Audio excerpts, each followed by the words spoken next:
to the flag of the United States of America, to the republic for which it stands, one nation, under God, indivisible, with liberty and justice for all.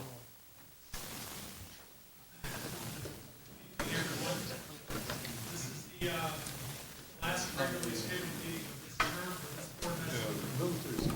for this Board of Estimate and Taxation. I'm really sorry for the 3 or 4 special meetings that we're having next week.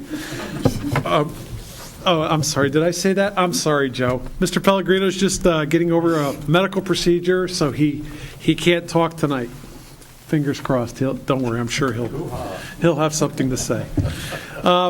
With that, I'd like to move into our routine applications, and I would call on our clerk, Mary Lee Kiernan, for those 3 items. Mr. Chairman, I'd like to move ED3, Board of Education, for $27,383.20, which is a transfer. This deals with major object code transfers within the Special Education Department. I'll second that.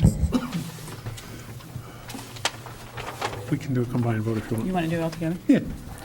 I'll move the second item, PD3, Police Department, $20,000, approval to use a grant from Homeland Security Department. These are funds for the maintenance of port security vessels. Second. Next.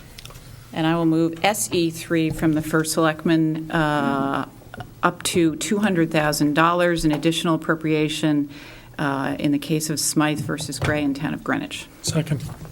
Okay, all 3 items have been moved. Discussion? All those in favor? Aye. Opposed? Abstaining? We're all here, right? 12, I'm sorry, 1200. Okay, our first non-routine item comes, and I will call on Mr. Pellegrino for item GM1. Mr. Chairman, I'd like to move GM1, which is a release of conditions on $2,031,300 to fund GEMS for 6 months. Second. Moved by Mr. Pellegrino, seconded by Mr. Finger. Discussion, or I'm sorry, committee report first. Mr. Chairman, our committee voted 4-0 in favor of releasing the conditions.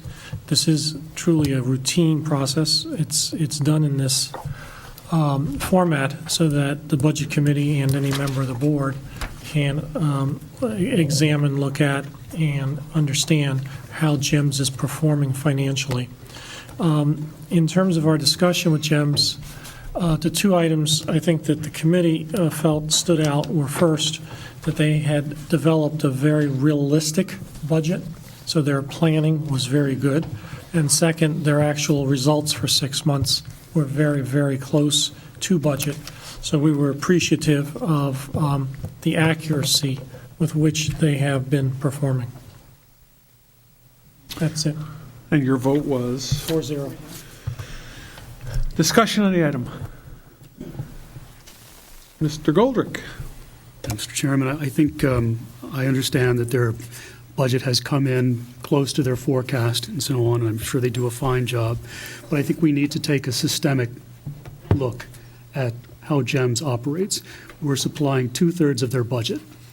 And I would like to look carefully at how this is all put together. They're not competing in non-acute transport, which some commercial operators in town are doing, and this is costing us over $4 million a year. I think we should, it was my understanding that when this was first put together, it was supposed to be a self-sustaining operation, and as we go into the new budget, I think we have to ask some serious questions as to what the limits are here, how viable this is, and if there's any other alternative model for this. Okay. Further discussion? Okay. All those in favor of GM1? Aye. Aye. Opposed? So is that 1200? Okay. Our next item is going to be coming from the law department, but I was going to call on Mr. Raymer. I will entertain a motion to go into executive session to talk about the settlement of a claim against the town of Greenwich. I can do a law committee report. Mr. Chairman, there was a fair amount of discussion with 11 of the 12 of us present at the time of the Budget Committee meeting. However the chair wants to handle it, I can make a simple committee report in which I disclose a figure that we recommended. Or, Mr. Chairman, don't we have to go into executive session on this? I'm working on that right now. Continue, Mr. Raymer. I'm at the chair's disposal. I can make an edited committee report in which I disclose only the dollar vote which takes place out of executive session as a committee level, or I can discuss the underlying claim if the chair prefers, and that would have to be in executive session. Okay, at this time, I will just defer to the town attorney for a moment for your suggestion on this item. If it's not too inconvenient for the other folks here, I might suggest we have an executive session so that we might discuss the details and questions that folks may have. I don't think Mr. Bedrosian was here for the executive session. So That's maybe correct. some questions would be- Okay, thank you, Mr. Raymer. I will call on you for a motion to go into executive session for the purpose of discussing this claim. Mr. Chairman, I would move we go into executive session to discuss this case. Second. Second that motion.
To this body, thank you, has come back to this body with a recommendation of 100,000. Okay, and Mr. Pellegrino, and am I to understand that the Budget Committee did the exact same number? Yes, the vote that we took was at $100,000, and the vote in the Budget Committee was 3 in favor of settling, 1 opposed.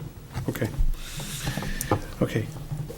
Further discussion, otherwise I will call the vote on the 100,000 as recommended by the two committees. All those in favor? Aye. Opposed? Okay, let's do the, raise your hands for the opposed. 1, 2, 6. 6. All those, yeah, just hold your, yep. Mr. Brady, Mr. Bedrosian, Mr. Finger, Mr. Mason. No. Which one you asking for? This is the negative votes. She needs The to negative get the votes names. are Brady, Bedrosian, Pellegrino, Mason, Huffman, Goldrick. Thank you. Clarification to the chair. Mr. Rimmer? Is this in the nature of an appropriation, which therefore requires 7 votes to approve? No, this is for a settlement up to an amount. Is it not an appropriation? It is an appropriation. Up to a certain amount, correct. Okay, so let me just finish the item first. So all the names of all those in favor, please raise your hand, so we get those names correct to where Mr. Johnson, Mr. Raymer, Mr. Finger, Ms. Kiernan, Mr. Norton, Ms. Tarkington. So it's 6-6.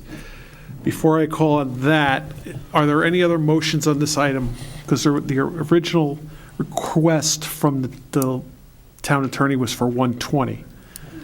So I will entertain, is there a motion for that item? If not, I'll go back to the first item. I mean, any member can make a motion to approve this at any figure that the member wishes. I understand that, but I'm just want to make sure there's a member that wants to do that. Mr. Chairman, I will make a motion to increase it to 120. I'll second that. The motion has been made to increase the level of the settlement from 100 to 120 total. It's been moved and seconded. Discussion? Okay, just to see if there's a different taste. All those in favor of that item? Aye. Opposed? Okay, so that definitely fails. Okay, 10 to 2. that one definitely fails. Read them out. Could we ask the assistance from our town attorney, since he's having such an easy job, whether or not a vote on the settlement is an appropriation? Okay. So a 6-6 failed, it doesn't matter. Right, fails. It Except fails. with a 6-6, well, the chair has a tiebreaking vote. Correct. It would be against. Yeah, but on this particular case, yeah, He does not need to assert that. yeah, No, he doesn't, no. yeah, I just, It's his judgment. very strong. Okay. Thank you. Thank you very much. That's quite an interesting item. With that, moving to item 3 on the agenda, the Assessors Report. Isn't there another legal settlement that we got to do? No, we did that one under SE3. I'm sorry. Okay, Good back on the evening, agenda. Mr. Chairman, members of the BET. I'd like to present the Smithee Assessors Report for December 2013. We are currently working on the 2013 grand list, and attached at the end of the report are the preliminary figures for the total real estate portion of the grand list. As you can see, we have an increase of roughly 0.47%. Currently, we were working on the motor vehicle and personal property list, and those shall be completed by mid-January, in time for my signing of the grand list on January 31st. Okay? And our new administrative software system is working very well. We are on schedule with the conversion, and the creation of the 2013 grand list shall be done on the new administrative system. Okay? Anybody have any questions for me this evening? Question on the Assessors Report? Mr. Chairman, the assessor has included the operating budget, the capital budget, and the operating plan within the budget in her final paragraph. Or initial paragraph, depending on where you're looking at it. I recommend that we take those items up as new business, and further that we take those out of order. So I'd like to remove that and then make that motion, I guess, as soon as we approve the report, to take this out of order. Okay, I will accept that motion. I would like to dispose of the Assessors Report first, but then I will take that motion. So I move that we accept and approve the assessor's report. Second. Moved and seconded. Discussion? All those in favor? Aye. Opposed? Abstaining? 12-0-0. I now have a motion from Ms. Tarkington to amend the agenda to put the items for the approval of the Assessor's 2014-15 budget and operational plan from new business till now on the agenda. Second. Moved by Ms. Tarkington, seconded by Mr. Finger. Discussion? You're, no? Voting to move it then? Yes. All those in favor of moving that item till now? Aye. Opposed? Abstaining? Welcome to the budget season. Well, as you can see, I have my budget. It's for the 2014-2015 fiscal year. I'd like to present it. It's an increase of 2.3%.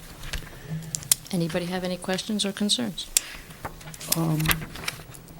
If I may, Ms. Tarkington, Mr. Finger, you, as the liaisons to the Assessor's Office, you've reviewed this? Yes, we've reviewed it and spent substantial time with Ms. Elliott and Mr. Shipman, and we support and approve this operating budget. Okay, so this will go off to the Office of the First Selectman, and the operating plan will go off as well. Correct. And also, if you're asking for it, there's also a request for capital, which relates to the revaluation that's in the capital. The amount shown is what was shown last year for this year in the capital plan, and it's the second year of the costs of the revaluation, which must be completed and dated as of October 1st, 2015.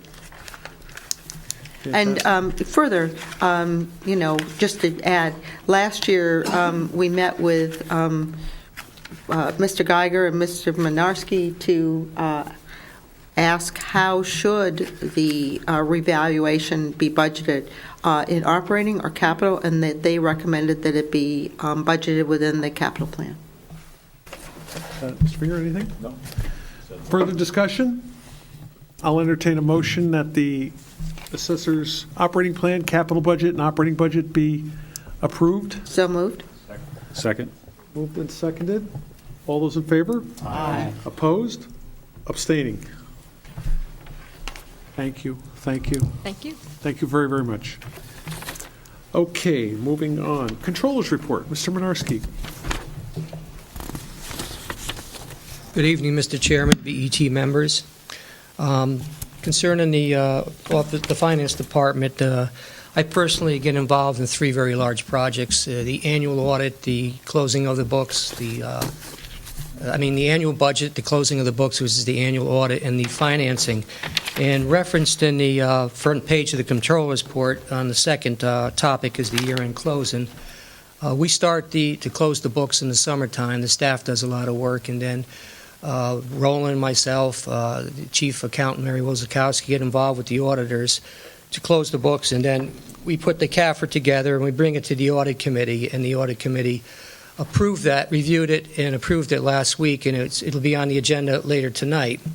The reason I bring it up, it's fortunate that the three large projects, the closing of the books, the annual budget, and the financing don't really overlap, and it takes some of the stress out of the year-round activities of the Finance Department. The second piece in the Controller's report is the capital finance, which we close the books this month, and we go straight into the capital financing, and we put together the official statement in the month of December into January.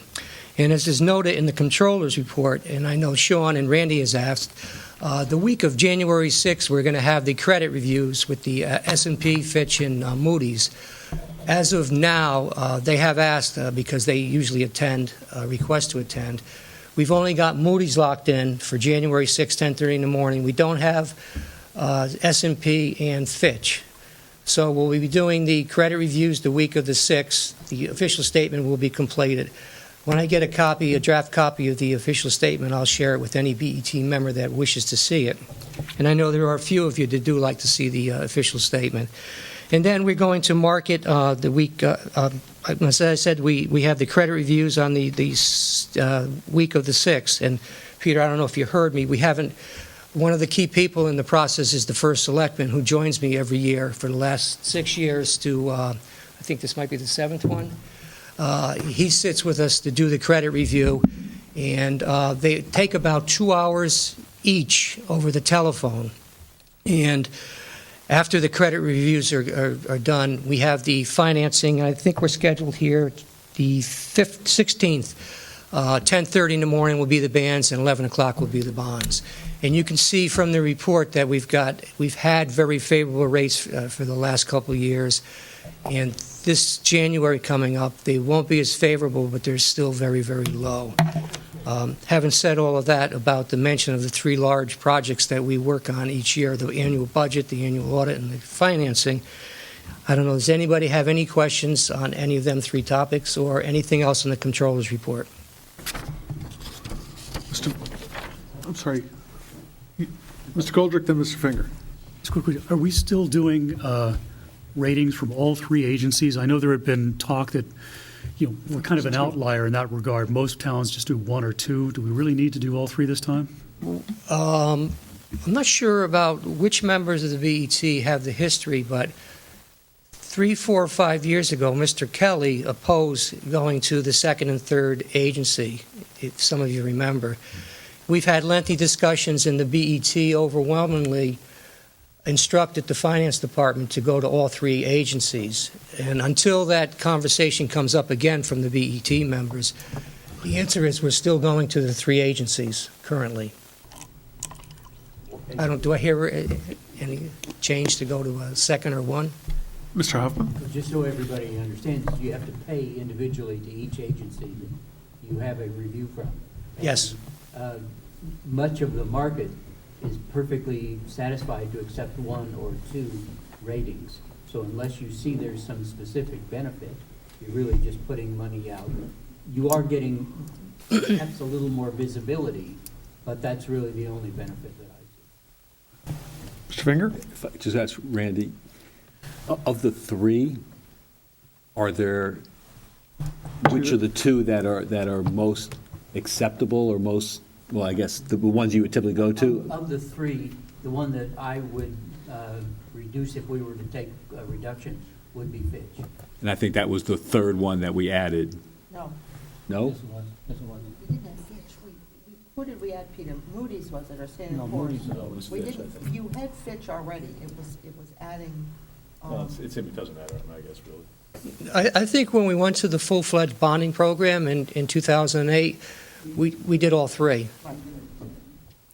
But I think if we're going to make a decision or any kind of change in this, we need to do this now because he's about to start this. So, Mr. Chairman, what is? I think we're locked in. If you contract. made a change, you'd have to go next year. Right. We negotiated with them. If you recall, we got special lowered rates by going to the three of them, and we had to lock in for a couple of years. Got it. Okay. So, Pete, what is the cost of each of those ratings? I can't answer that off the top of my head because it's based on the size of the bands and the bonds, and each one is different. And I can supply that answer to you at the next meeting. Order of magnitude? Not really substantial. I mean, a couple $1,000s or $100,000? No. They're more than 10,000 each. It'd be between 30 and 50,000 probably for all three of them. With both the bonds and the bands. Combined, yes. How's that rating difference? Mr. Finger? Peter, if you could just refresh my recollection, when we actually go out to bid on the bonds, we're going to be issuing 5-year bonds. There will be some 20-year bonds because we have Nathaniel Witherell in here. When we receive the bids, are there specific bids for 5 years, specific bids for 20 years, and then the combined? So will we know what the rates are for, instead of a blended rate, will we know what the 5-year rate is and then what the 20-year rate is that's being bid? Yes. You'll get for every maturity, And we need to know that for accounting purposes. for total. Yeah. One of the things we did last year is on the $21 million general obligation bond, we didn't put any sewers in there. We didn't need to, and we got a real low rate, as referenced in here, 57 basis points. Each year is differently, the coupon is different, and we have to, when we amortize it for accounting purposes, we have got to account for the 5-year piece in the general fund, we've got to account for the Project Renew piece in the Nathaniel Witherell, and we've got to account for the sewer piece in the Sewer Improvement Fund, with the rates, so we know what the rates are individually. Just offhand, I may be wrong on this, but the figure of $60,000 for the three sticks in my mind. And if I'm not mistaken, I think we were paying more for the annual fee to the ratings than we were paying in interest on the bands in total. But I may be a little bit off there. What I can do for everybody is don't have to wait for next month. I'll get you the cost for the January 2013 bond issue and the note issue. And then I'll get you the cost when we go to market in January of 14. broken down by category and by rating agency. Thank you. Okay. Move the controller's report. I have a motion to accept the controller's report. Second. Seconded by Mr. Raymer. All those in favor? Aye. Opposed? Abstaining. Mr. Johnson? Mr. Chairman, I would like to make a motion that we move up in the agenda our controller's report for the 2015 operational plan and budget. Second. Mr. Johnson making a motion to amend the agenda to move one of the items under 9 new business for approval of Finance Department budget and operational plan till this point in the meeting, and it's been seconded. All those in favor? Aye. Opposed? Abstaining. Mr. Mynarski, good evening. Thank you very much, but you really didn't need to do that because I'm hanging into the end. So anyway, the budget is it's up 2%, and there's the only changes that make it go up 2% is the contractual 2% for the salaries. Other than that, it's uneventful from the MOCs from the 200s down. The only change that we foresee coming up in the next fiscal year, which will probably be impacted in the current 13-14 year, is we do plan to have the accounts payable supervisor is going to retire, definitely in 13-14. Has minimal impact on some of the line items. For example, some of the overtime went down from $15,000 to $10,000 for 2 reasons. Number one, he did some of the overtime in the summer as far as closing the books, and we did pay Maria, the former minute taker, because she was a full-time employee here. We had to pay her on an overtime basis, so we shifted some of the cost around. The audit fees are basically per the RFP, and it'll be in the 3rd year of the audit. We put $75,000 in there for the BET.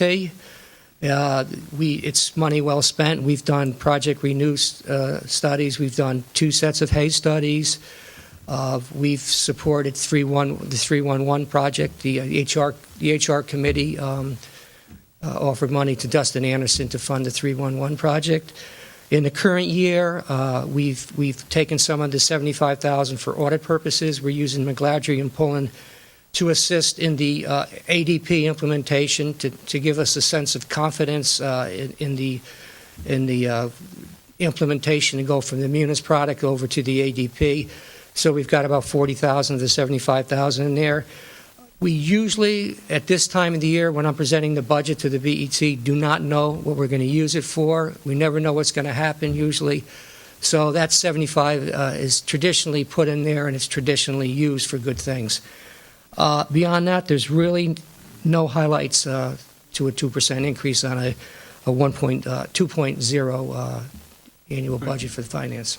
I would add in my review of this, I know that the department is looking at, there's some headcount requests in town and what have you, and there's some that might move some tasks around and sharing, and Peter may be part of that, but that's not ready yet, so we won't hear about that, but that might just be a half a one here, a move or something, so there's some ideas that they're kicking around on that right now, but we'll hear more about that, I think, when we get to February. Other than that, is there any other questions, comments? This budget will be part of our consolidated budget that goes to the first selectman next. I would move that the operating plan and budget of the finance department be approved and recommended to the first selectman. Second. Moved, seconded by Mr. Norton. All those in favor? Aye. Opposed? Abstaining. Thank you. Item number 5, acceptance of the treasurer's report. Move to accept. Second. Moved and seconded. Discussion? All those in favor? Aye. Opposed? Abstaining. Here, let me flip some papers here. Okay. Standing committees. I don't think we have anything for item 6. Item 7. Do we have anything there? I don't know of anything. Item 8, we have 2 big items. I'm going to call on Mr. Brady for the 800 megahertz radio system report. Thank you, Mr. Chairman. The report itself is in the package. but to summarize it, we received a draft report from Trot Communications, which is our consultant on this project. The final report may have come in today. I didn't receive a copy of it. We can distribute the final to everybody who wishes to take a look at it when it comes in the next few days, something to read over Christmas. Basically, as I think I indicated last month or 2 months ago, the technical problems are that we have 2 areas of town where radio reception is challenged, one down in Byram and the other in Old Greenwich and up the Manus River. Byram is a relatively easy one to deal with. They've identified several antenna sites, including an existing cell tower, on which an additional antenna can be set up. The problem in eastern Greenwich is more challenging, and the consultants are looking at several alternatives, and we'll continue to work those over the next several months.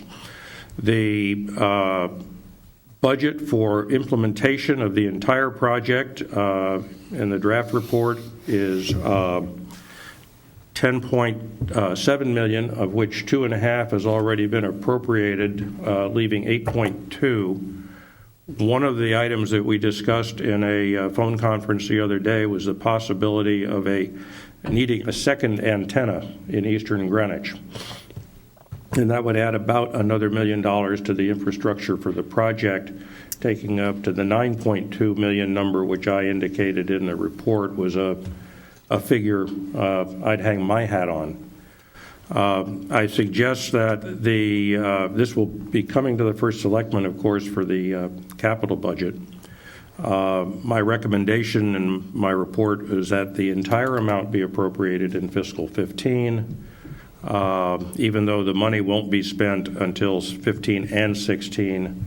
The reason for appropriating the entire amount is that there are several technical issues related to negotiating the acquisition contracts, and we may get superior pricing if we can do the entire buy at one time, handsets, mobile radios, console equipment, and the like, rather than buying it at separate times, buying the infrastructure or console equipment first and then handsets later,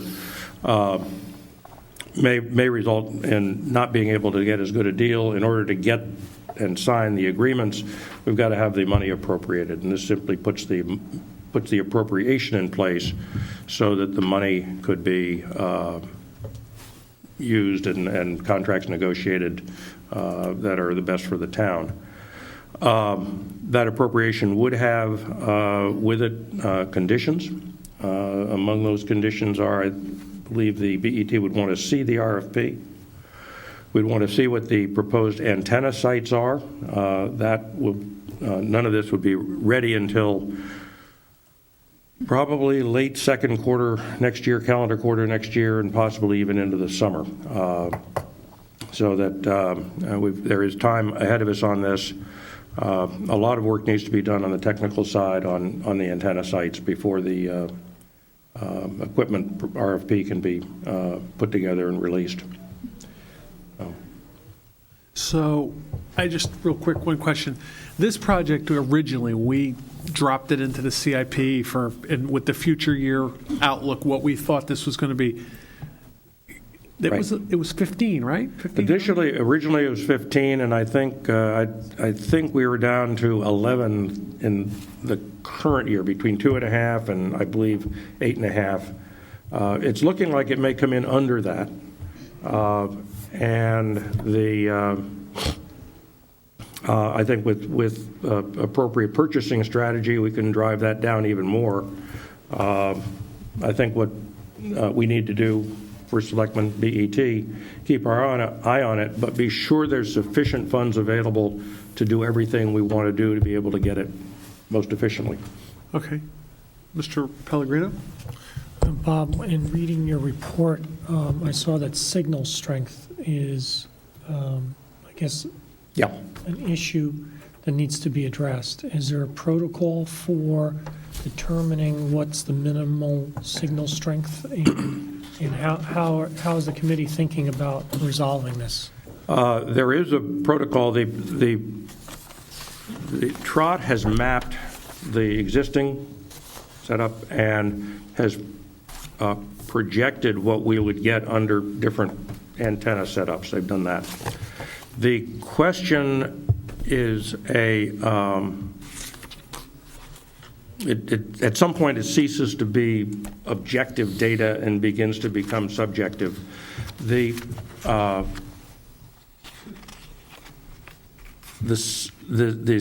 signal strength is attenuated over distance and because of obstacles.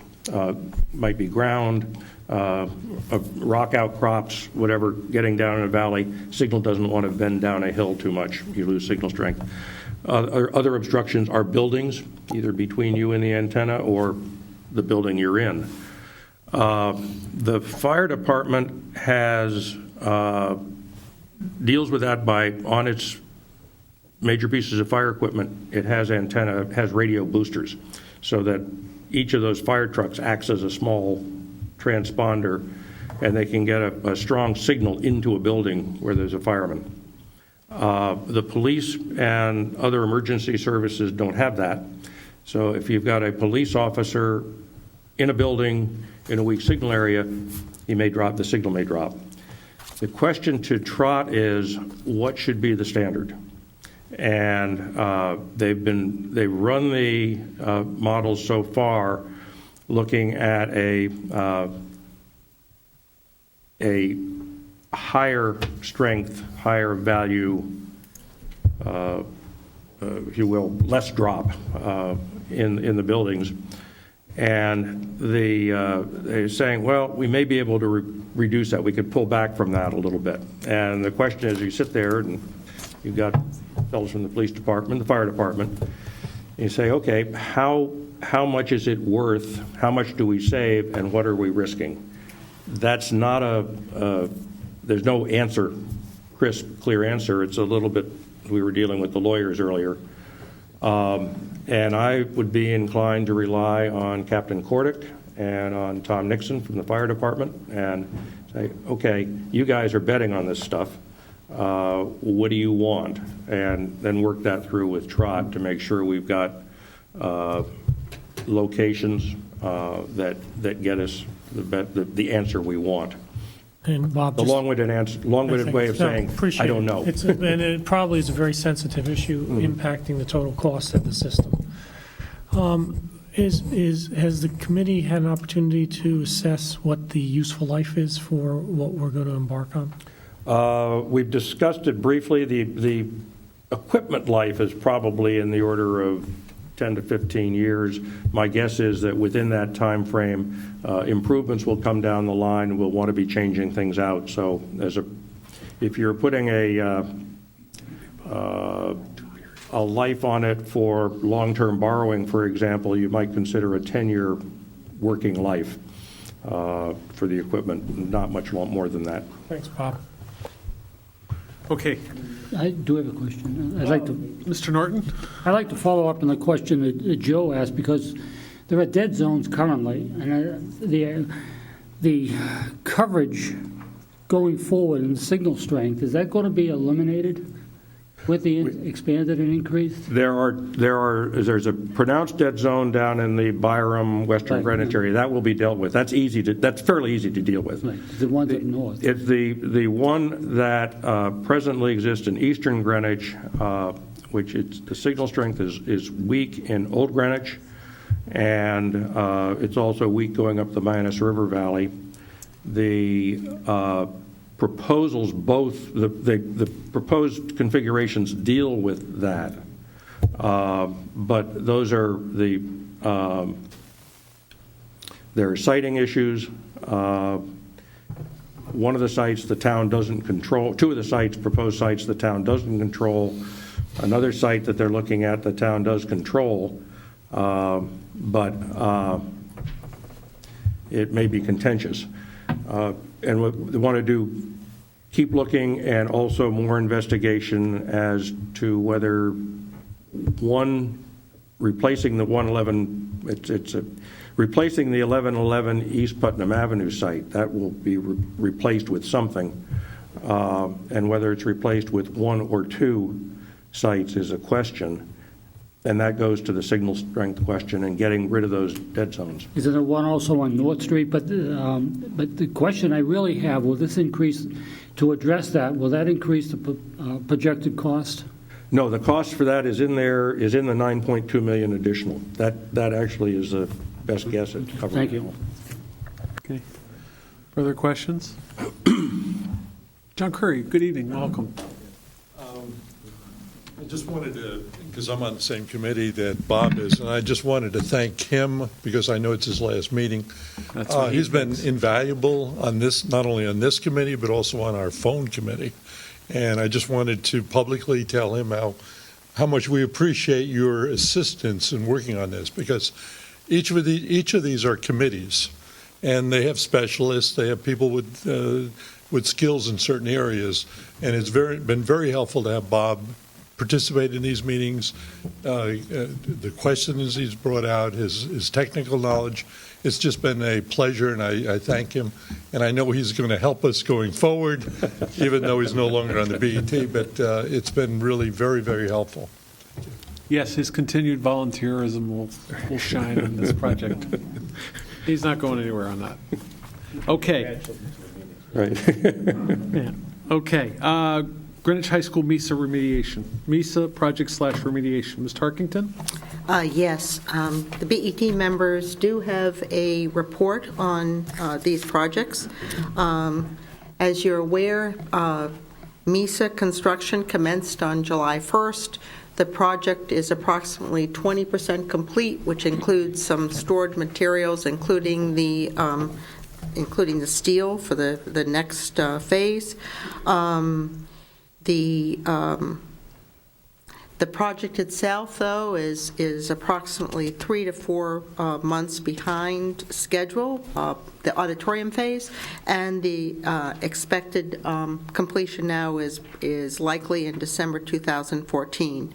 The excavation, plumbing, and concrete trades are actively on the site, and the steel pile driving is complete.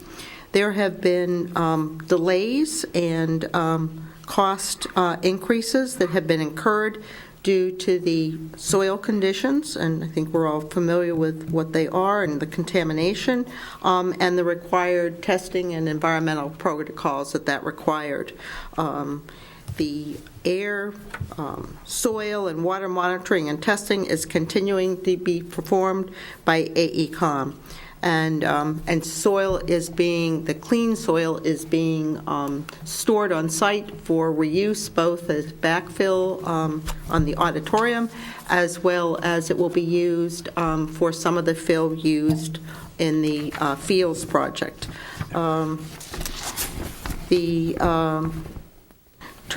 There is dewatering of the orchestra pit began on November 16th, just prior to our last board meeting, but was stopped on November 20th as it was determined that groundwater had migrated into the excavation. So in other words, we're continuing to deal with that water problem. Turner Construction and AECOM, with input from the building committee, is and will continue to be evaluating alternative solution and addressing and minimizing the water flow to acceptable standards during the construction of the orchestra pit. Turner did bring in, approximately 10 days ago, 2 of their senior management people that have substantial experience in terms of dealing with both, we'll call it sensitive soil issues, as well as extensive use with cofferdams and other such means, slurry walls or whatever, with dealing with the water. we have had change orders, needless to say, because of these delays and cost increases. They've totaled just in excess of $1 million. This board will remember that we did increase the contingency, and so currently, again, because we dedicated particular increased contingency for soil excavation, approximately 28% of the contingency has been used to date.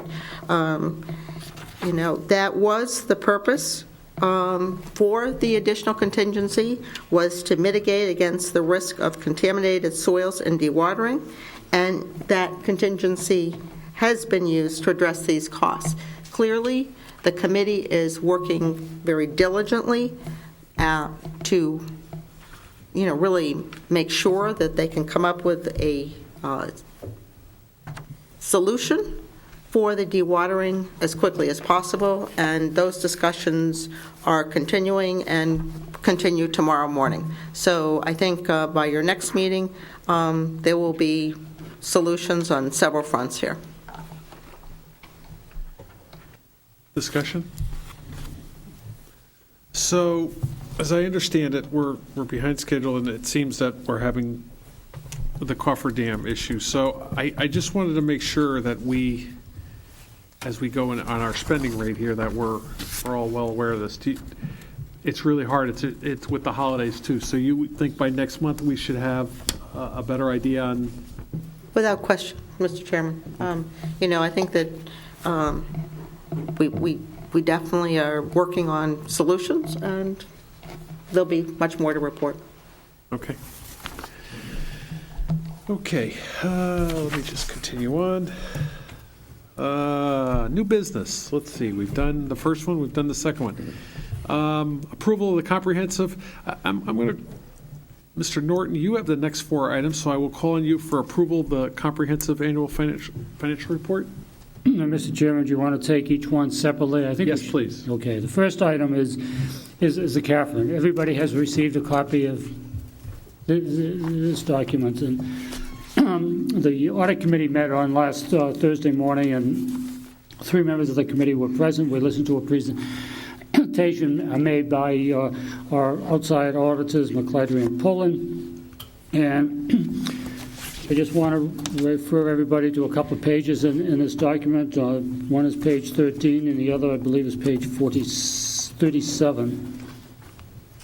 And especially on page 37, there are some changes on page 37 of this document. Pollution remediation has had a slight increase, but at the same time, claims and others have had a substantial decrease.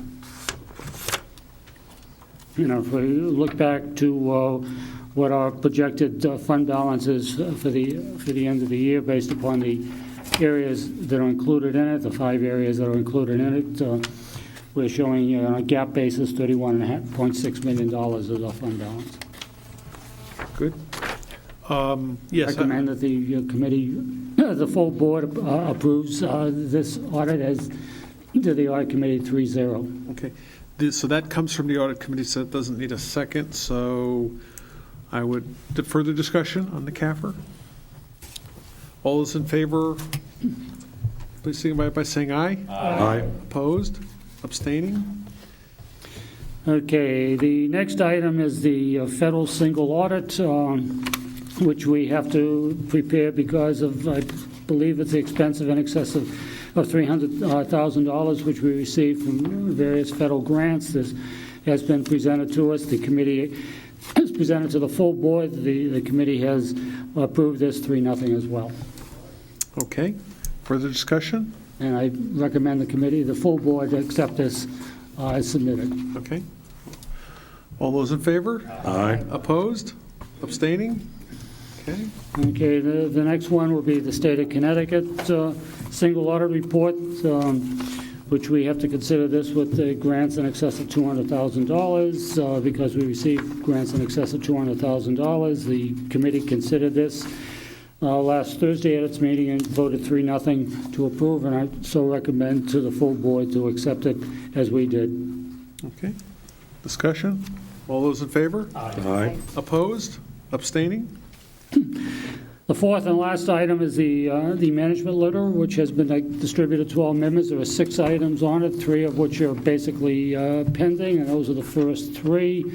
These items will remain on the agenda for the Audit Committee until they're resolved. The first one is pension benefit payments, which is actually going to be, I believe, addressed partially in the audit that they're doing for the best practices audit that they are doing for the HR departments.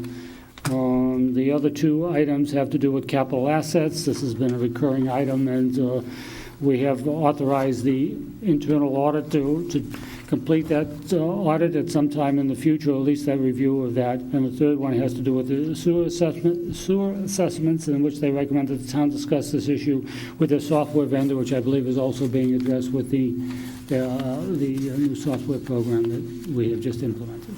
The committee voted 3-0 to accept and recommend to the full board that these be accepted by the full board. Discussion? All those in favor? Aye. Opposed? Abstaining? Okay, old business. Mr. Norton, you're just on fire tonight. I got a few items. Greenwich Library funding budget guidelines, December. Okay, is a 3-page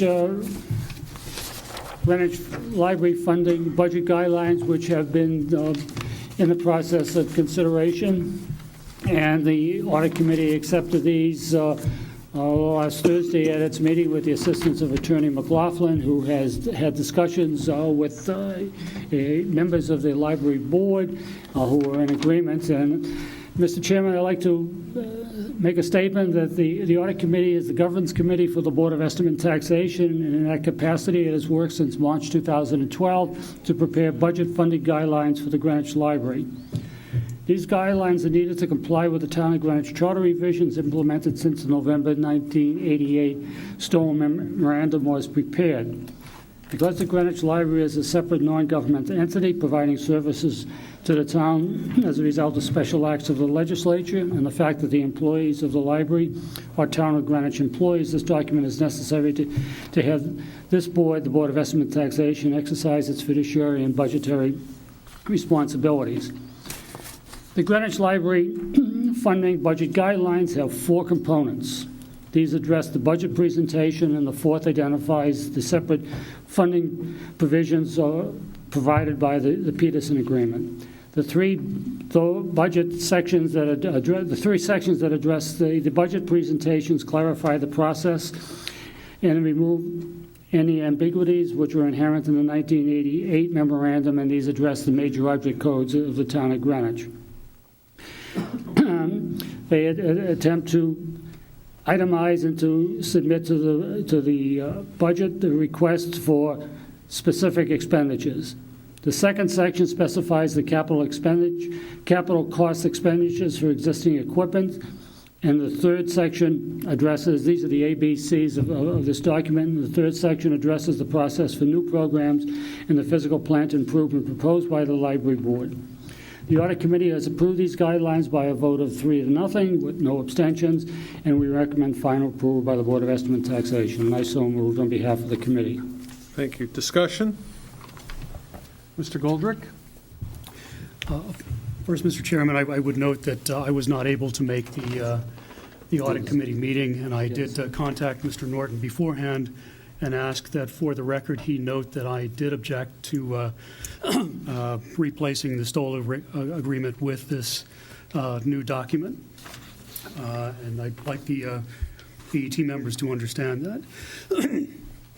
Through you, Mr. Chairman, I would like to ask Mr. Norton to lay out what he feels was not working with this 1988 Stoll agreement, which has been the governing document in terms of funding between the library and the Town of Greenwich. And if you could point to the areas that fixes that problem that he perceives that we've had the last 25 years. I will do that because this was one of the projects that have it. So let's do it in long form. Sam Stoll was not the chair of the BET, he was the chairman of the Budget Committee, and the Sam Stoll agreement was written by him without any authority of the BET. It was just adopted unanimously. It was never given a formal vote. The library, as we know it, has had several changes. The town has been involved in the library going back to the cladding project, where the library came to the town with a capital project. The question was raised at that time, for those of us who were there, I'll look around to Mr. Brady and Mr. Norton for sure, and Mr. Huffman also, where the question was asked by the RTM, who's paying for this? Well, the Sam Stoll agreement came out. That was the first time a lot of people had heard about it or seen it. The library cladding project was done. From there, the library, moving forward, there was never anything in the Sam Stoll agreement about how the buildings were insured, who was named as additional insured. That's been already cleared up before this document has happened. The next item was the litigation cases, as Attorney McLaughlin explained, where the town was involved in litigation because obviously we have town employees that are managed by a private entity. So those items were addressed and brought up, and this doesn't quite cover that. However, we do now have that covered with the insurance and being named as additional insured. The next item that I believe that this document is addressed is that the library has to be included in the revisions to the town charter, where all town departments, and I would say that the library we look at as a town department, has to submit for the consolidated budget. That's not only for the operating budgets, but for the capital projects. Now, the library in capital has two avenues. The library does capital projects on their own, which they do, and it has nothing to do with the town.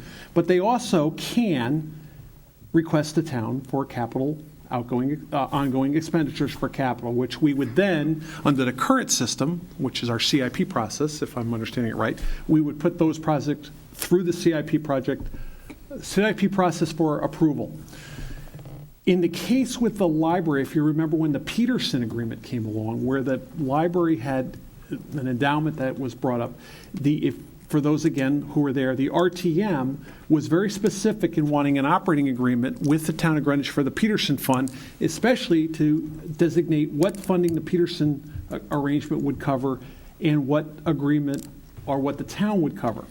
It did not get into capital, but I can tell you, if you remember when the economy turned down, the Peterson Fund was about to reduce service levels at the facility, and we chose not to as a BET because we chose to move the employees over to the town side for that period until the economy recovered.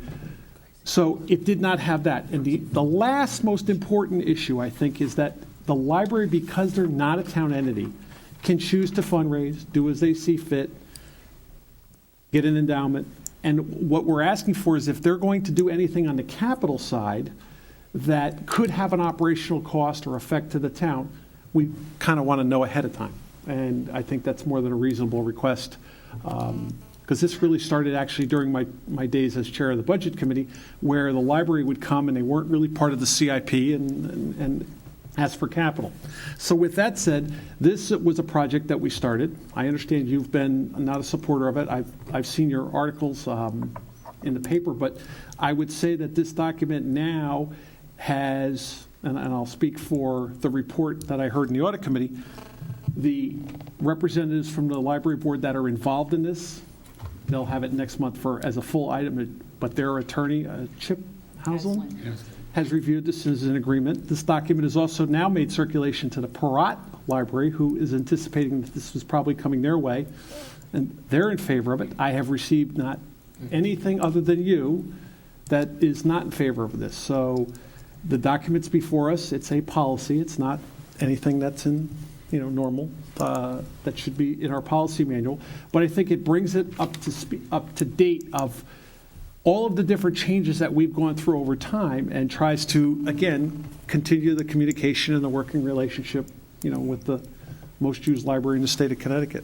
So I hope that answers your questions. Mr. Chairman, I'd like to follow up with that, because the general budget presentation of this document is very different than the presentation in the so-called Stoll Memorandum, and it specifies under A, B, and C how the process will take place. And it clarifies and removes the ambiguities that have existed since 1988 when the Stoll Agreement was first proposed. If I could just follow up on that. So if this document, this new one, had been in place when the cladding problem came up, would the town still, under this, have paid for that building maintenance, which is laid out in the Stoll agreement. No, it's not laid out in the Stoll agreement. That's the issue. That's the issue. I think your question is actually on point. I don't, it wasn't in the Stoll agreement. That's why the question was raised at that time. And I distinctly remember Jack Anner, who was chair of the Finance Committee for the RTM, making that question heard back then. I'm looking at Randy. I mean, I remember it like it was yesterday, and now it would be covered. Now we would have that. May I quote from the Stoll agreement, if I may? Town appropriations. Town appropriations are used to provide and maintain library services and facilities at a level which is consistent with our current programs and operations, but permits adjustments as population, use, the world of information changes, and provides for inflation. Operating expenses include such items as salaries, employee benefits, library books, audiovisual, and other patron use materials, information services, building maintenance, utility services, administration. Building maintenance is laid out here in the Stoll agreement. So, It doesn't differentiate ownership. Right. Pardon? It doesn't differentiate ownership, which is not the building, which was West Putnam Avenue, was not owned by the town. It has never been owned by the town. It was a successor to the building, which is on Greenwich Avenue, which is now Saks, which was the first library building. And I just, Mr. Brady? Mr. Chairman, as many of you know, I served on the Education Committee for 20 years before coming on this esteemed board. Part of that, the last half of that, 10 years as chairman, when the cladding issue came to the RTM, one of the committees which considered it at length was the Education Committee, because it has oversight of the library budget along with the Finance Committee. The question was brought to us by the library. It sought capital major maintenance money for the to repair the cladding. It was a case, for those of you who have forgotten, the steel clips which held the panels on the side of the building were failing, rusting, and some of the panels started to fall off or were showing signs of. The library asked for the money to repair the building, and there were major repairs. It wasn't the kind of operations and maintenance which is ordinarily considered as part of the vacuuming the floors and one thing and another inside the building.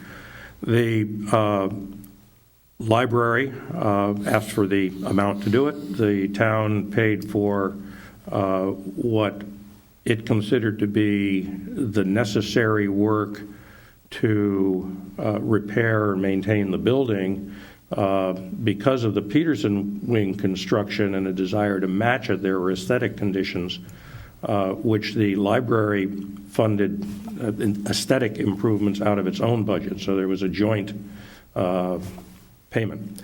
But the Stoll agreement, people were looking at it, or the Stoll document, and it wasn't clear what it meant.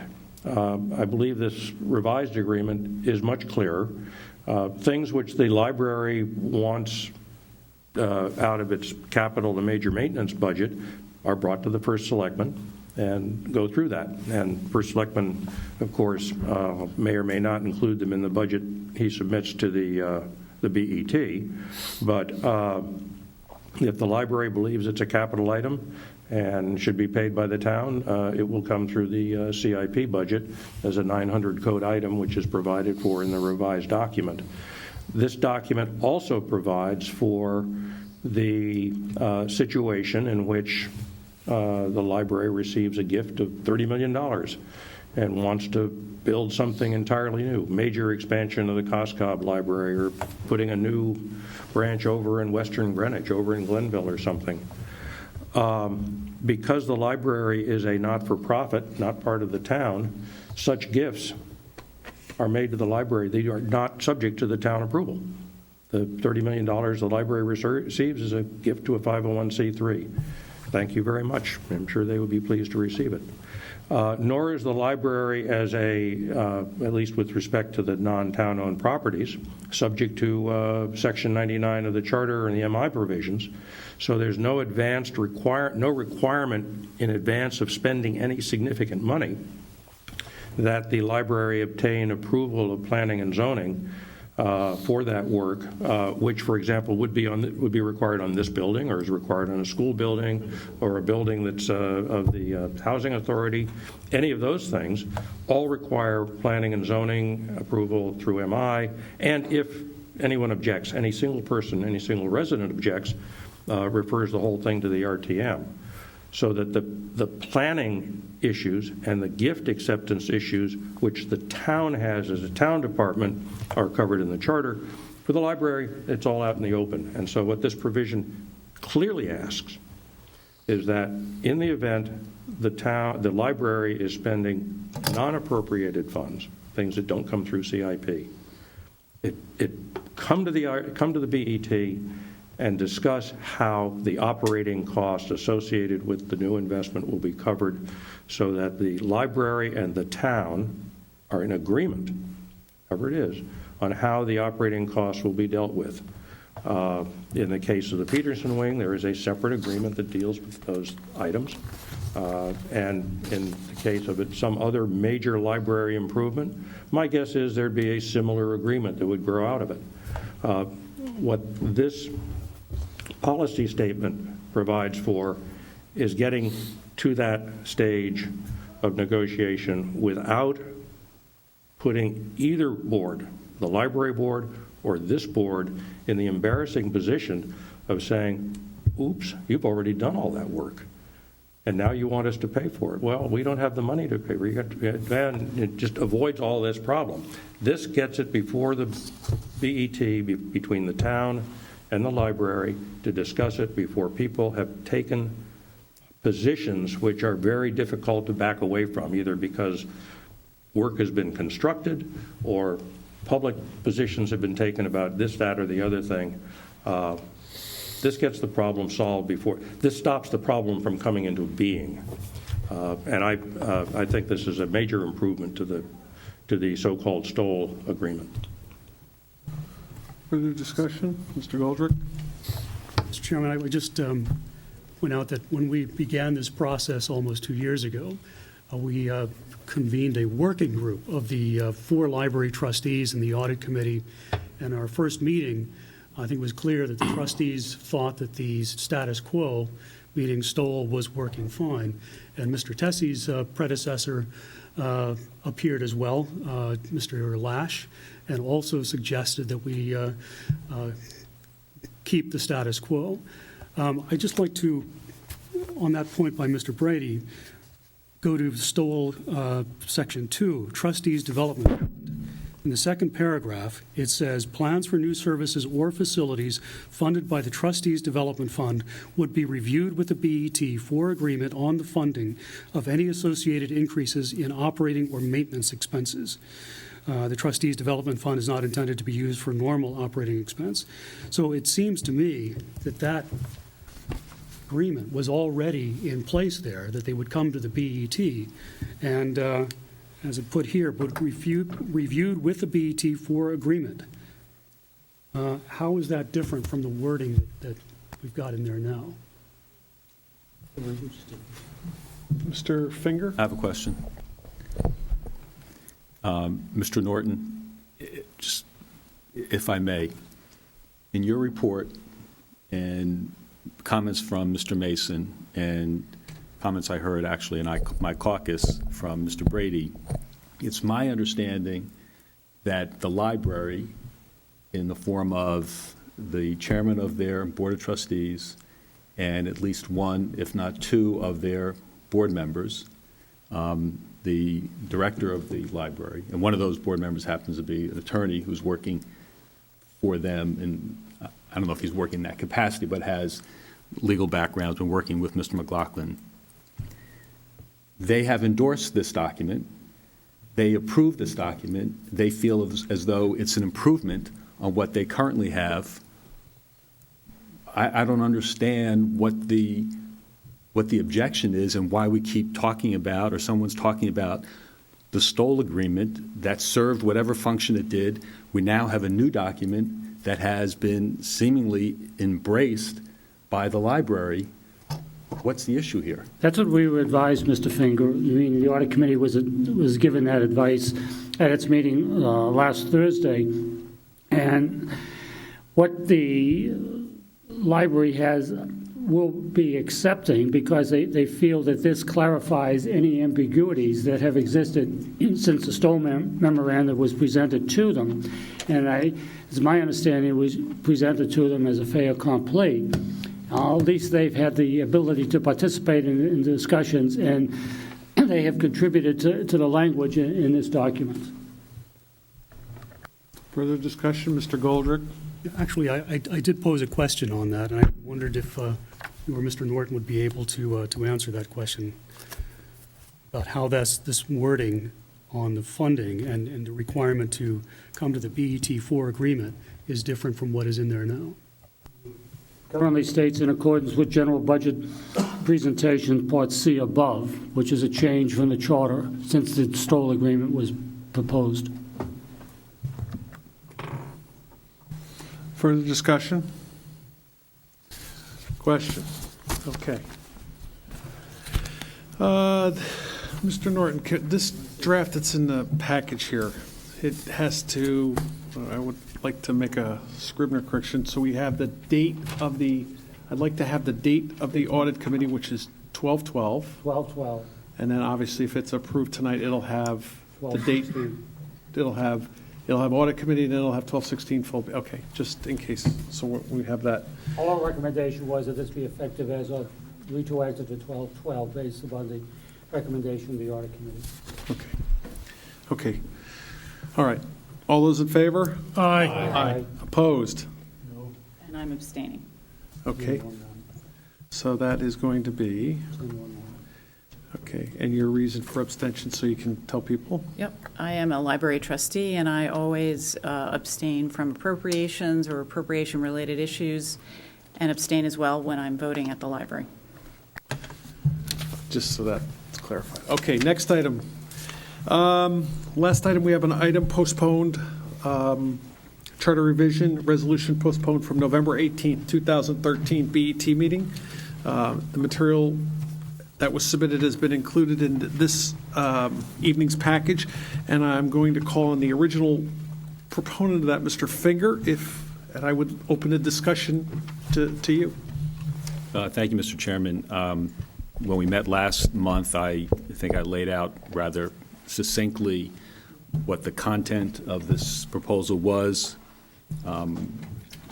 what the purpose of it was, and just to briefly, and again, I don't want to take the time of others who may want to have a comment on this, this proposal would change the way the BET is elected under Charter Section 67A, and it would basically follow in many respects the methodology for selecting Board of Education members.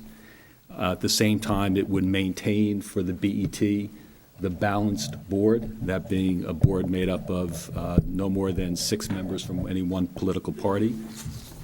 The party which receives the most votes in an election, cumulative votes, would have the opportunity to appoint or select the chair, or have the chair represented by that party. Chair has a tie-breaking vote. It would increase the term of BET members from 2 years to 4 years. There would be staggered elections with 6 seats, 3 from each party, up for election each 2 years. The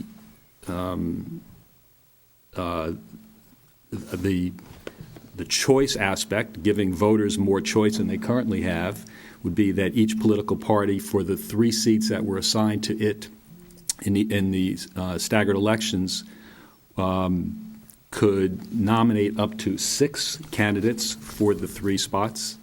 If they chose to nominate less than the 6, then any member of that political party obtaining the requisite number of petition signatures could petition onto the ballot under that particular party line for the election. The electors during the election would only be able to cast 3 votes for the BET, unlike the Board of Ed, which people can cast the total number of votes for open seats.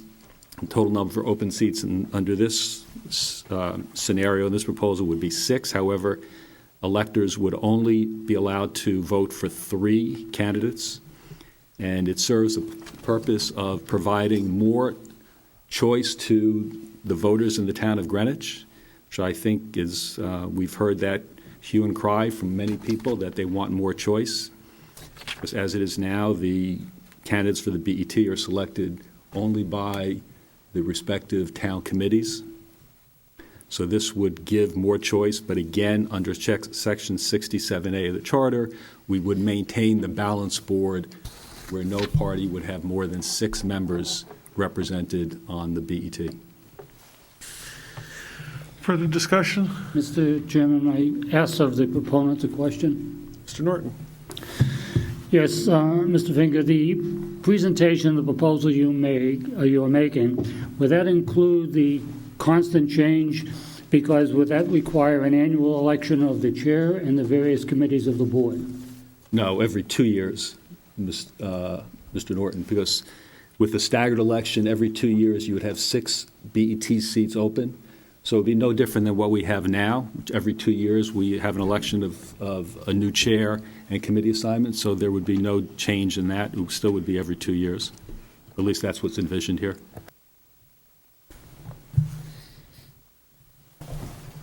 Further discussion? So, let me opine on this. For those of you, the BET has had this conversation 3 times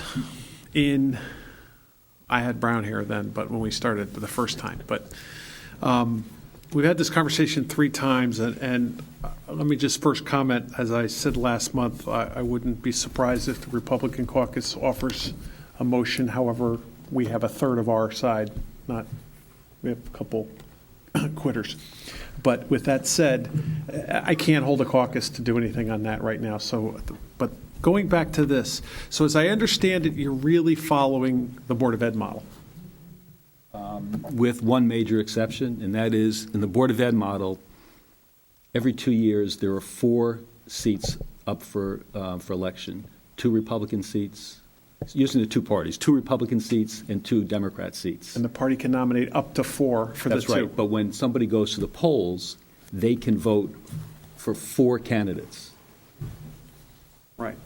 Under this scenario, you have 3 Republicans, 3 Democrats, 6 seats, but you don't have, when somebody goes to the poll, they don't have the option to vote for 6 candidates.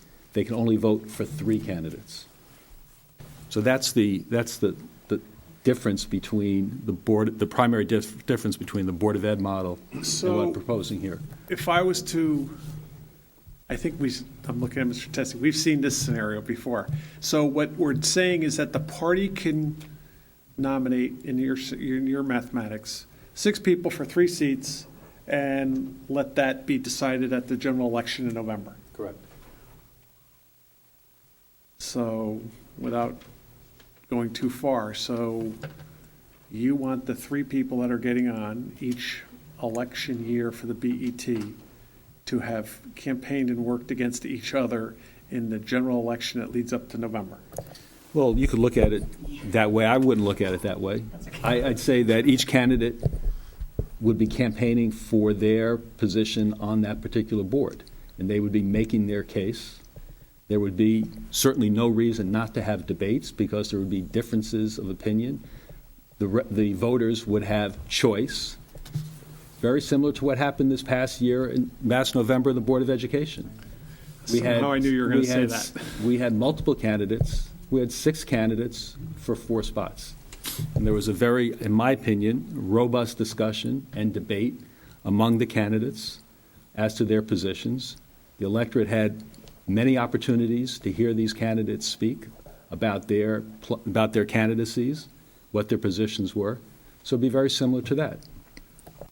And the other question I think would be, if an independent would like to get the signatures to get on the ballot, what would be the impact there? So let's go back in time I think Peter Crumbine did that back in the day, got enough signatures, goes on the ballot, but he was a registered Republican, so he would end up on the Republican line.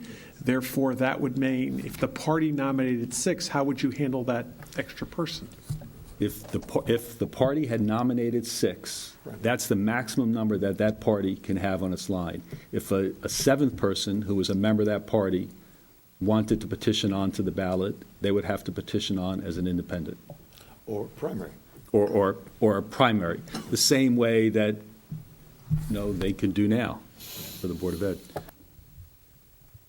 Mr. Chairman. Mr. Raymer. There's one other, just as a footnote to the presentation by Mr. Finger, which was very complete, but there's one other subtle difference between the Board of Education system and the BET system, and that is that the vote tally determines the party that designates the chair on the BET side, whereas the chair on the BOE side, as we've seen recently, is something that's handled internally, not necessarily with regard to the party that garnered the greatest number of votes. And that's an underlying factor, although not part of the provisions that Mr. Finger has put forward. It's an underlying reality which it has to be part of the consideration as well. Right, that is provided in the charter, that the party with the most cumulative votes has the chair. That's not being suggested that there be any change in that. I just want to emphasize something I think it was mentioned briefly, which is that this proposal does not disturb the balanced board structure that we have on the BET. And we should be clear that the BET is more of a hybrid balance and that our chairman has a tie-breaking vote. But we have bipartisan balance throughout our committees and our working groups and our liaison structures that have served us very well. This has served us very well since this structure was adopted in 1939. I think it encourages collaboration, bipartisanship, and healthy governance that keeps the best interests of Greenwich in the forefront of our decisions. And it really is in stark contrast to some of the partisan inaction we see in Washington. And I'll just respectfully add that rating agencies also care about our ability to govern in a productive and high-functioning manner, and this would preserve the balance and that high-functioning approach that we have. There could be a contrast out there that says that the voters in the town don't vote evenly, and they don't get represented evenly. There could be that argument too. That's a very political statement, but it is fact, so I'll leave it at that.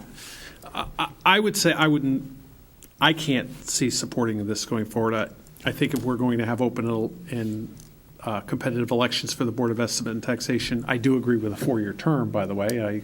I agree with for some of the other offices as well. But with that said, I think if we look at the finance boards of our peer communities, including some of the ones that we all talk about on how they borrow money, we ought to look, and they typically go the 8-4 maximum split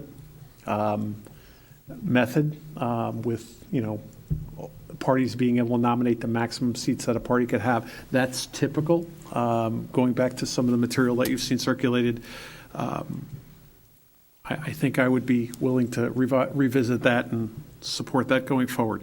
But we are a unique body. What Ms. Kiernan has said is very important. Our forefathers set this up so it's not as easy to change as we would like. But that's just my 2 cents on this, and I think is there further discussion, Mr. Hoffman? Yes, I respect that some members of the BED have given this a certain amount of consideration, time, and effort for some time now. But we are talking about something that is complex, that would have a tremendous effect and chance some consequences that we really haven't fully appreciated. I know I feel still some concerns about how I would want to devise some of these changes to bring about greater participation, but also to maintain many of the values that the current structure has. So I really am torn and troubled by some aspects of this proposal. Thank you. Mr. Goldford? Yes, Mr. Chairman, I would note that are members of our caucus who support this. It is not the position of the Democratic Party, which has not fully, actually not even begun to consider this proposal. We have a unique form of government. I was not able to remain through the Board of Selectmen meeting. I had to leave before that came up. Our first selectman, I understand, said that after his 10 elections to the BET, he did not feel joy. And I would just perhaps suggest something from my Irish ancestors, which is Jameson, which tends to increase that joy. And I would He's finally come to earth. The last meeting of the term. I would like to thank Mr. Campbell, the Republican Party chairman, for adding to the mirth of this holiday season when he said that the BET Republican caucus is operating with handcuffs on. I'm not sure where else 74 years of unbroken control of any elective body would be characterized as operating with handcuffs on. But it was enjoyable to read that comment. I think that I do favor continuing the balanced board, however. I think that when the framers of this town charter back in 1939 put this together, it had already been a quarter of a century since the last Democrat was elected to the General Assembly from Greenwich. It was already, and long had been a Republican-dominated town, but they created a system in which the minority had a clear voice. And I think that's important for the community. It is important that the minority party have the ability to choose its own candidates, and that they be allowed to have a clear voice in the community and have a creative tension between the majority ruling party and themselves. And I think that's what this system actually does. Okay. Mr. Finger.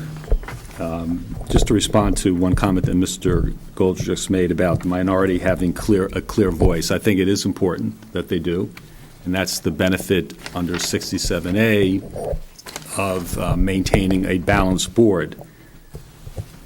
But I think there would be a debate among people about allowing the minority party to have a clear voice.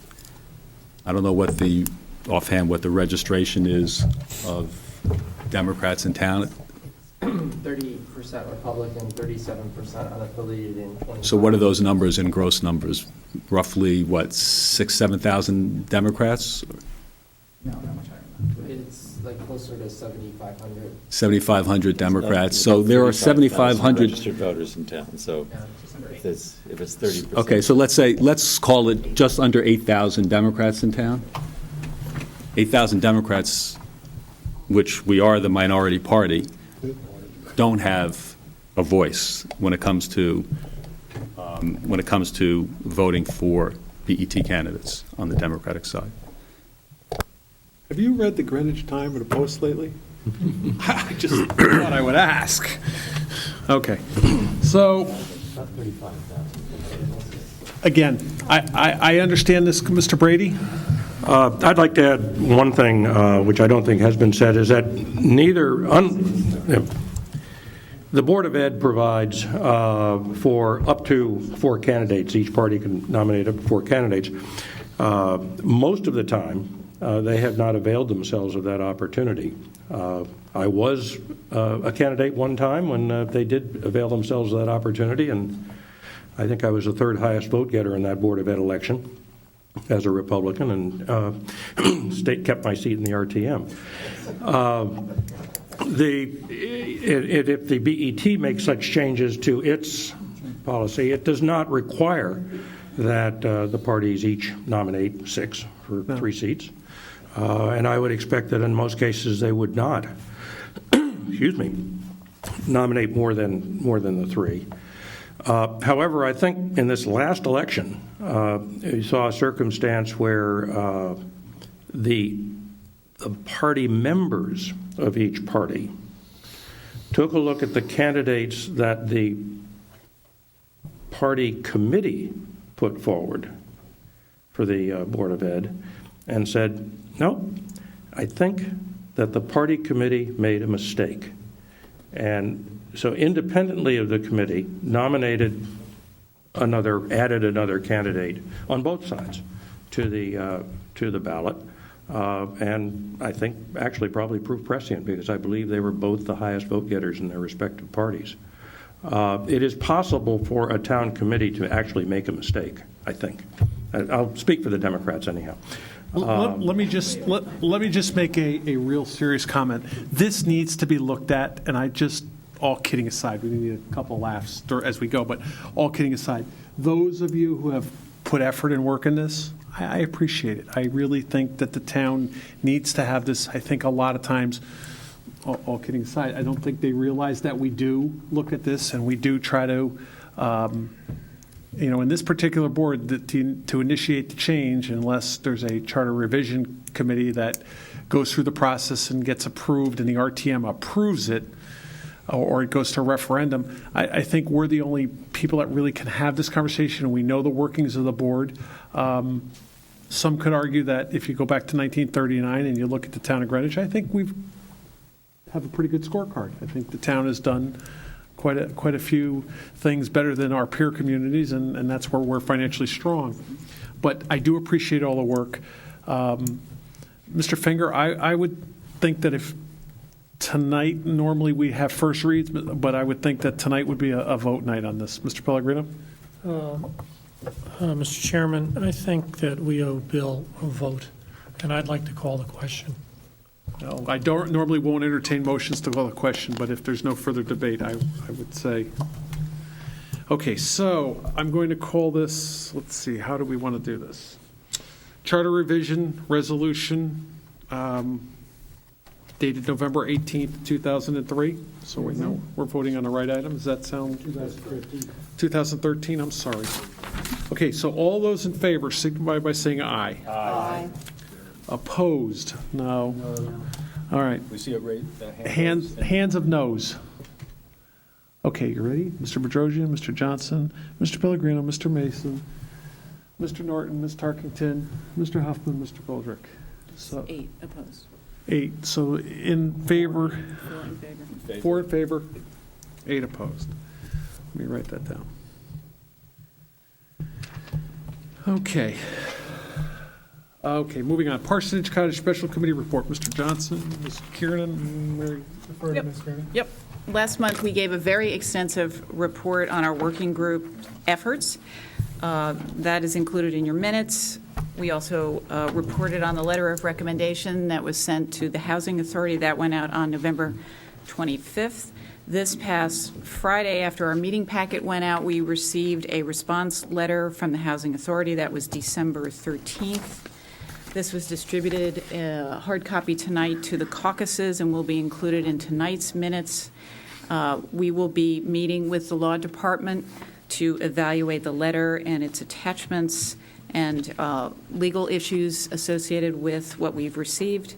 And we'll probably convene our working group and figure out our strategy going forward. If you want to add anything or if anyone has any questions, I'd be happy to speak further.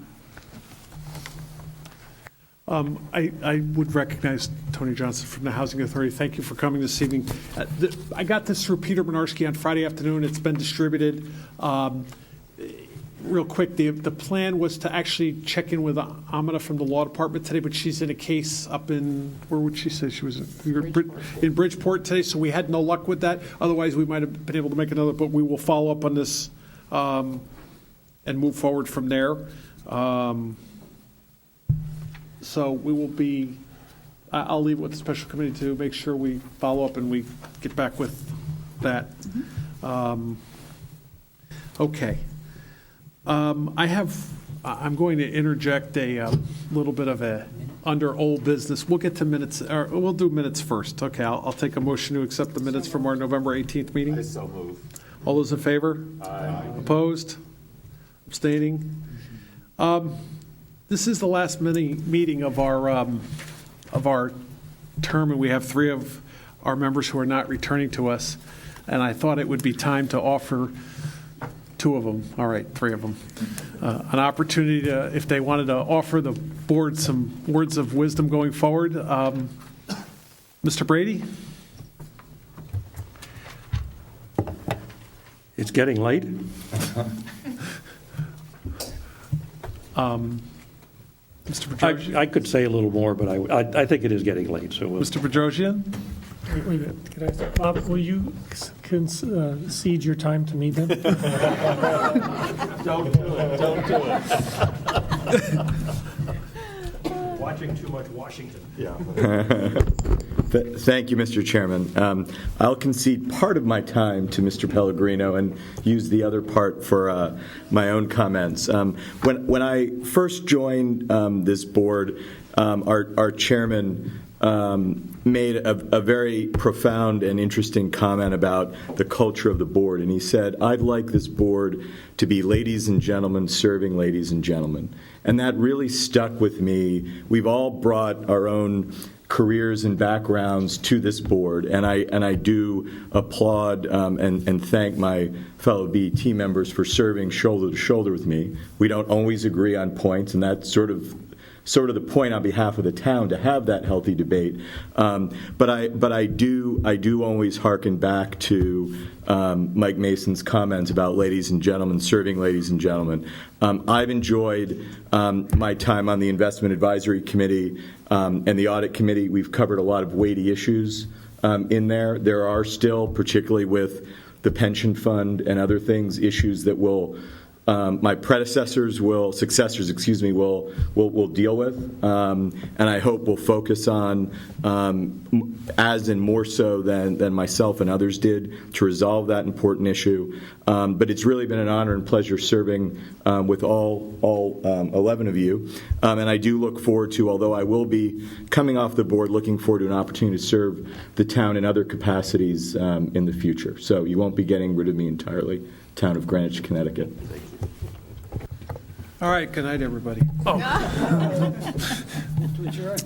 Mr. Pellegrino. I will pick up where Mr. Bedrosian left off, and I would say, first, Mike, I think you've actually done a very outstanding job for the past 2 years as chairman, and your help, certainly that you've extended to me, has been most appreciated.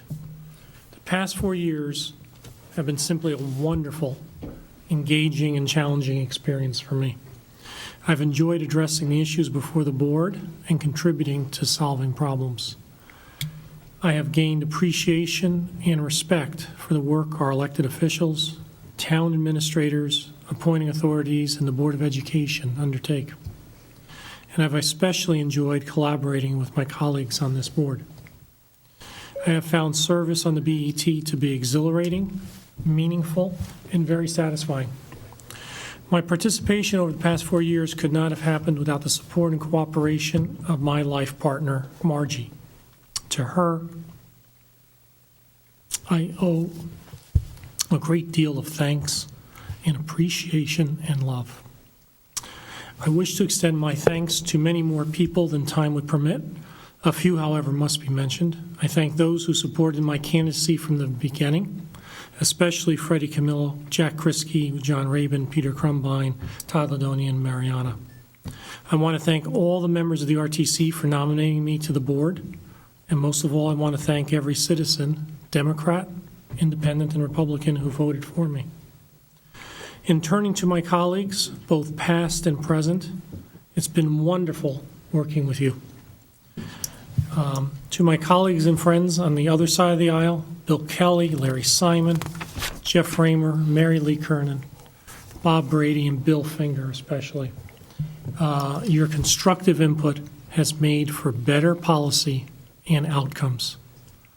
And to my colleagues and friends in my caucus, Steve Walco, Jim Campbell, Mike Mason, Art Norton, Leslie Tarkington, Mark Johnson, and Greg Bedrosian, your hard work, preparation, and thoughtfulness has kept us on a path reflective of what the majority of our citizens expect from fiscal policy.